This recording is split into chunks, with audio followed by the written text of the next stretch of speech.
I love spring. It's spring at the moment as we're filming this. Look at this. These are white Dendrobium kingianums, that is Australian native rock orchids. And look, they just sort of wend their way around a cliff. This was a cliff, it's in our garden, and it was a bit boring even though the rocks were magnificent. Look at it now. You just put in a few and then they grow like mad and you spread them, and after a few years, look at that. But they're not always white. This is an example of some of the colours you can get. There's a lot more colours than these, multicolours, all the rest of it.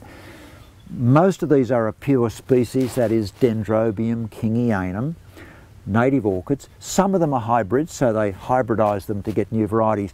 It does create a bit of a challenge. Where do you get them? You're probably best to Google by Dendrobium kingianum, because normally these are grown by specialist orchid growers, and often they're there, they have little stalls at some of the gardening shows and so on, but these are not as readily available as they should be. But gee whiz, it's hard to beat these native orchids.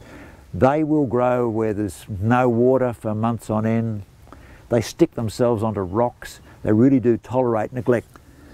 They're one of the world's easiest plants to propagate too, because they just produce little bulblets off on the side of the stems which you can gently break off, and they usually have the roots on them, sometimes even a flower, and you pot them up. They're great pot plants.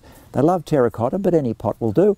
50% orchid mix that you buy at a nursery or whatever, or a hardware store, and 50% coir, C-O-I-R, just to add a bit of coarseness to it.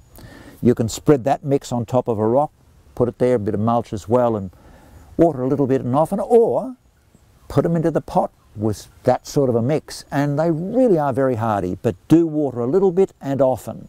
Now, I don't recommend that sort of watering for ordinary plants, but for these orchids, they absolutely love it. Make sure you use an orchid fertiliser, because normal fertilisers can damage orchids. As with all plants, when you plant them in the ground or into a pot, you must water them. This has got the fertiliser into it, and that's what they need. Just for the sheer frustration of the fact that I hear it so often, fertilisers are not plant food. Plants eat sugar that they make from sunlight.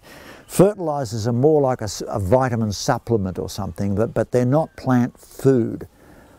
That's what plants really eat, sunlight, or at least the sugar they make from it. Now just think about this. What a great gift to give to somebody, so that every time they look at the orchid, maybe by a year's time or so it's looking a bit like this, and every time they look at it they'll say, oh, that's that lovely plant that Fred or Bill or Mary or whatever it was gave to me, and they will remember you.